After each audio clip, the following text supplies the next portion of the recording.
Hey everyone, and welcome to another vlog. It's been about a month since I last did a video like this, a little over a month. My original intent was to do these weekly, but like every creative endeavor, it was subject to wishful thinking.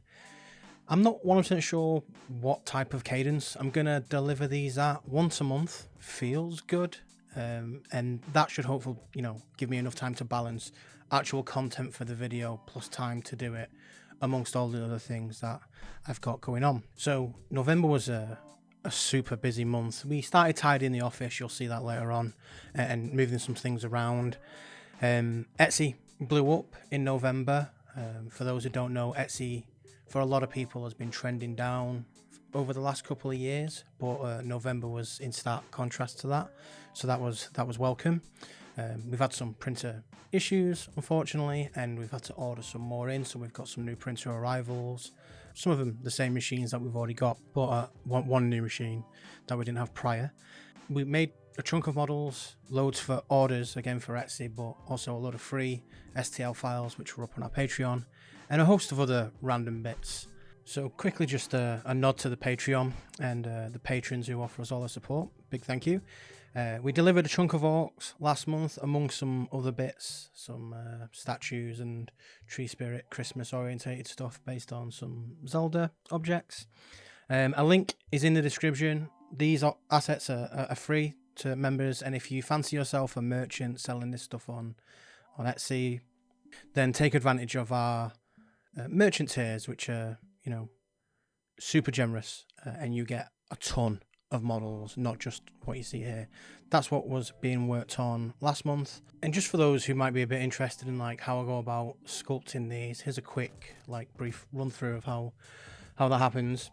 I made an orc in ZBrush, retopologized it, UV'd it, so on and so forth.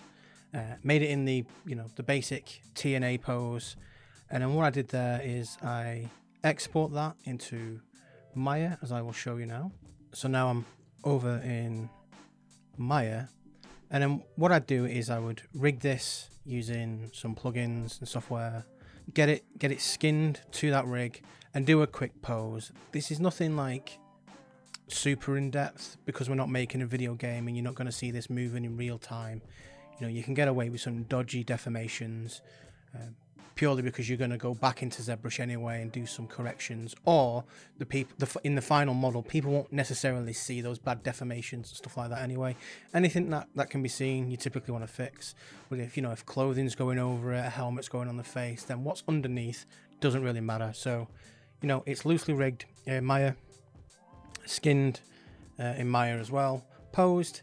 That's exported as an OBJ, and then using Transpose Master in ZBrush, we will get that pose. So back in ZBrush, we would get the pose in, sculpt additional items, put it over the top of it, make any variations that we might want, and then eventually make the mesh watertight. It's called dynameshing.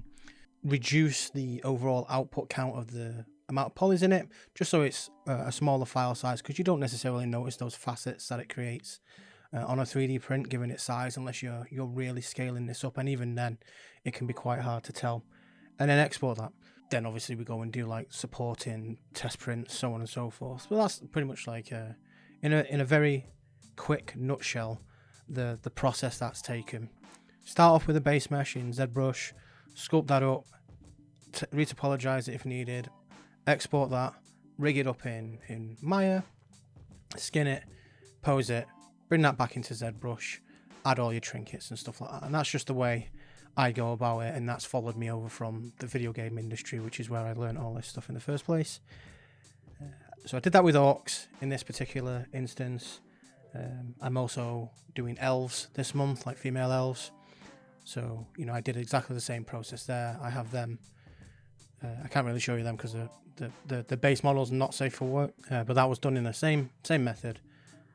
And yeah, that's how I start making models, which is really cool and good fun. So yeah, that's a brief description or process insight as to how models are actually sculpted. Like I say, those models that were seen there, plus loads of other models, are free on our Patreon. A link to that is in the description below. join for free. If you feel generous, then any support is much appreciated. And if you want to sell any 3D prints derived from my designs, then merchant tiers are available on Patreon as well. You can also buy. There's some models that I make which are paywalled, which are over on my Manufactory, and you get discount codes. All the good stuff. Check out the Patreon in the description below. Whilst we're here, might as well talk a bit about Etsy. So we've been on Etsy since about, I want to say 2017, but we didn't really start selling stuff proper until, I want to say, like 2019, 2020. It was on the rise till 2022. 2023 was a pretty good year. In fact, 2023 was our best year. Etsy, since becoming privately owned, I believe, has put in some practices and algorithm change that a lot of people seem to be complaining about. And with the amount of like drop shippers and AI-based stores now, it's become quite an issue. And we felt that a little bit. Sales for the first half of the year were down like 40% year on year. They've picked back up though over the last couple of months. We're only 20% down year on year now. I know there's a cost of living crisis. It's not just everything that Etsy's potentially implemented that has had effect on sales. I get that, and we're fine with that. It's it is what it is. We play by the rules, and just any money we make off our creations, we're absolutely happy for.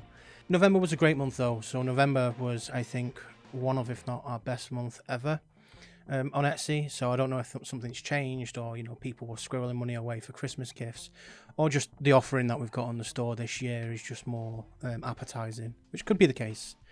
We've had a few chunky orders, which is always good. We've been putting the large format printers to work, which is great. One of the downsides of Etsy though, and I mentioned it earlier, is AI and people who just take your models and then sell stuff off them verbatim.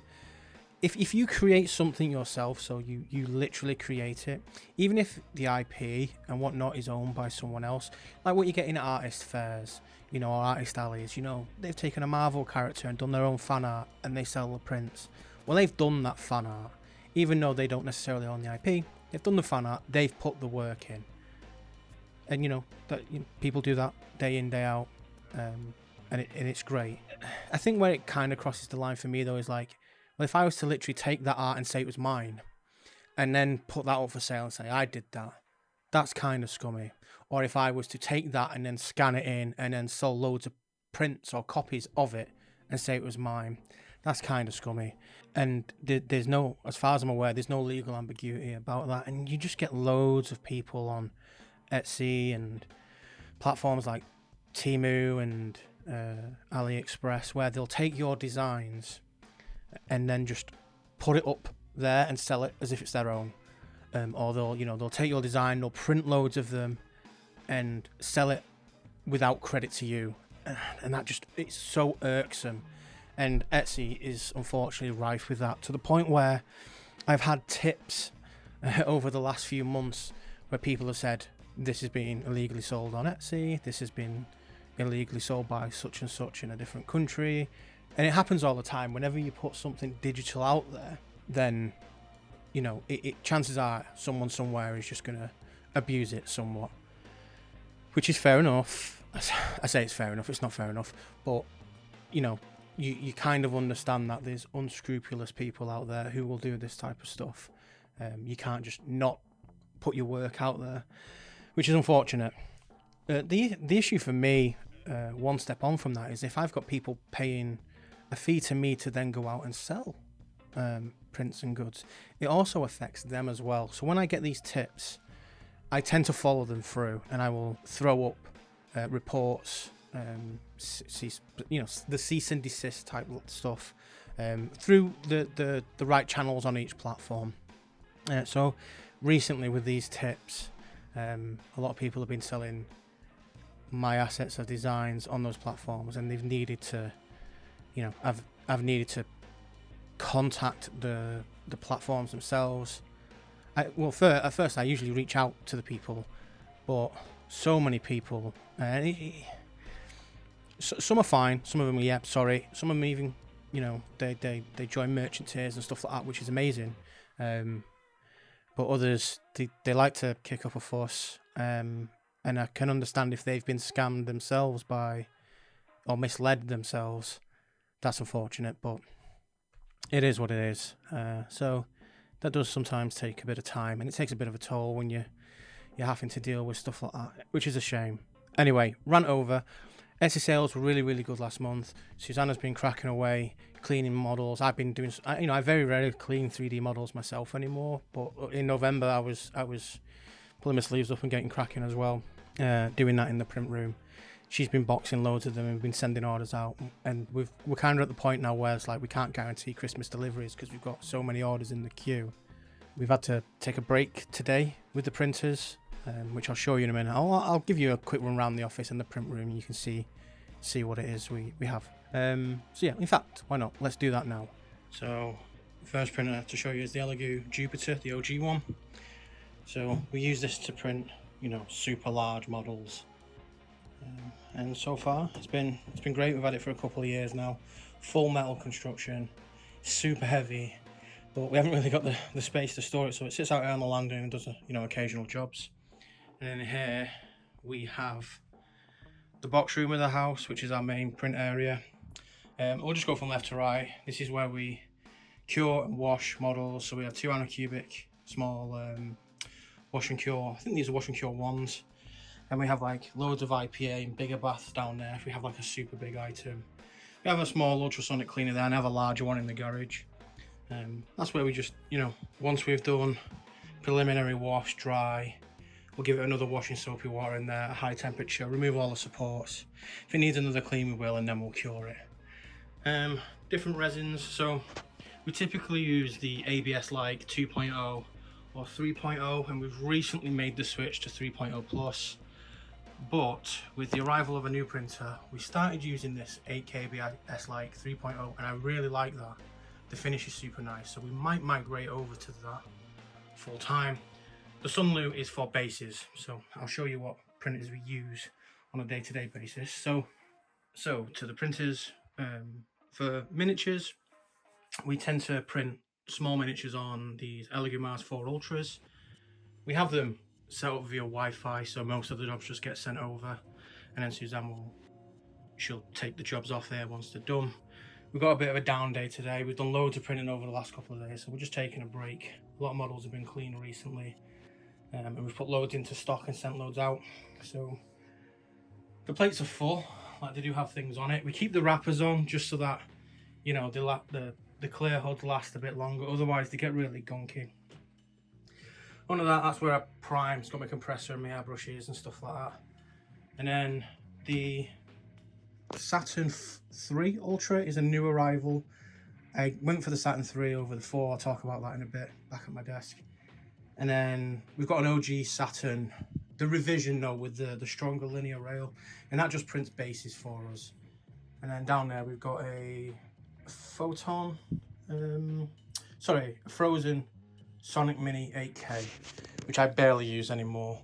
We still have as well, like, I think it's 3 OG Marses. We have a Sonic Mini 4K, just sat in boxes.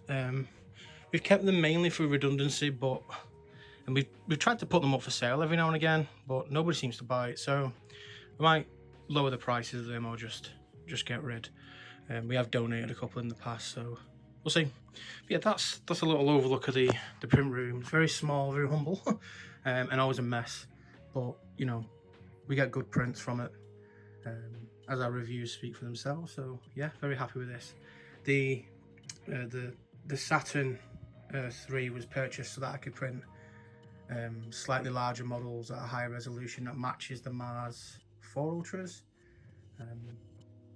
and I'm a big fan of the ACF film used in them. It's just more, for me, it's just more reliable. So yeah, that's the print room. So like I mentioned in the last video, we were going to tidy up the office a little bit and rearrange some stuff. You know, it probably looks just as messy to some people, but for us this is a huge leap forward. So I decided to put a table there, which wasn't getting used from downstairs. Suzanne decided that she didn't want to actually box stuff up using it, so I've made it a little bit of a painting table. So all the stock, overstock that we have in orders, still get packed at her desk because she just likes to watch YouTube and all that good stuff. So there we have it. Some things that I've printed recently. So that's one of the dragons that's on our Patreon. It's in parts. I'm just filling some gaps and stuff like that. I've been trying to use resin to fill those gaps. It works so-so. So it's probably going to be a mixture of resin just to fill over small seams, but then stuff like putty to fill anything that might be a bit bigger. And I finally got my paints back out, and I've ordered some more and some new brushes because I haven't really used these for a couple of years. But you can see I've tried painting a couple of miniatures to get back into the swing of things. Plus, I've primed a couple more. I did make a small version of this Haldraxian dragon, and I've put that together and give it a bit of a zenithal prime. I might use that as like a bit of a proof before doing the large one. I've ordered a specific set of Vallejo paints for that. We'll see how that goes. We've got Thrall from World of Warcraft and Deathwing's bust from World of Warcraft as well. Plus some old models which I primed or started to paint and just never finished. So, you know, I'm going to occasionally just pop over here, chip away, and see how that goes. So that is fun. But yeah, the room, you know, Suzanne's area is always a mess. An organised mess, she calls it. But yeah, we've got loads of packages that need to be finalised and sent out. We sent a load yesterday. And yeah, that's my workstation. Yeah, so office is tidy now. Moving on.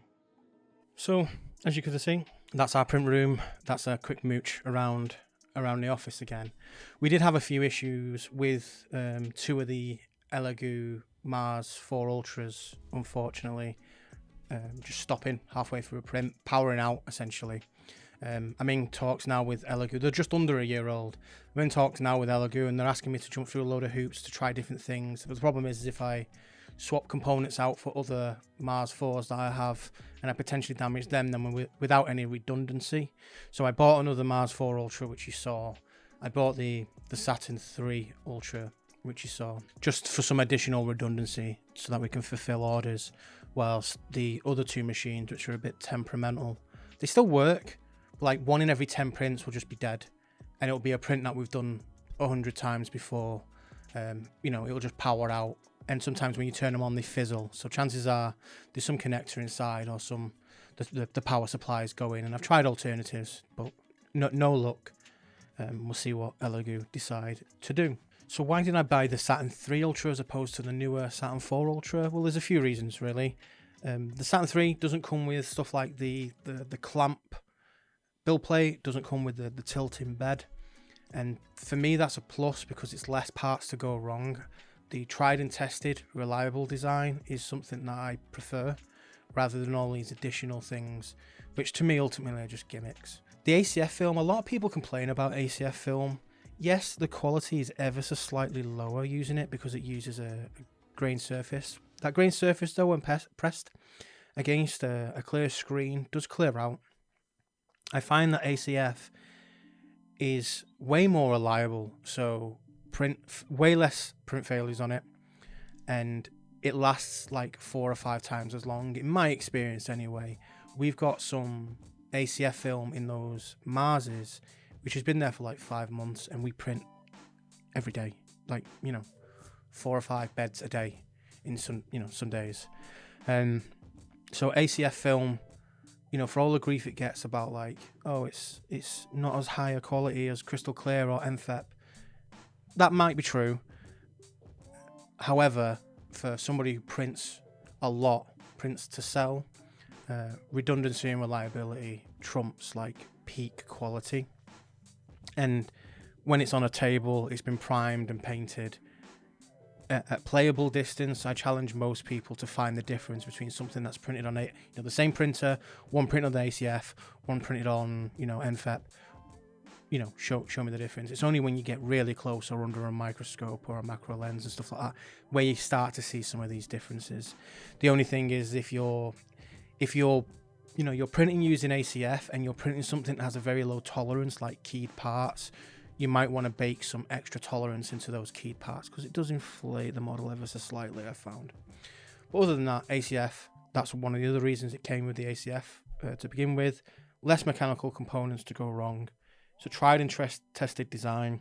And ultimately, it was cheaper as well, especially on Black Friday.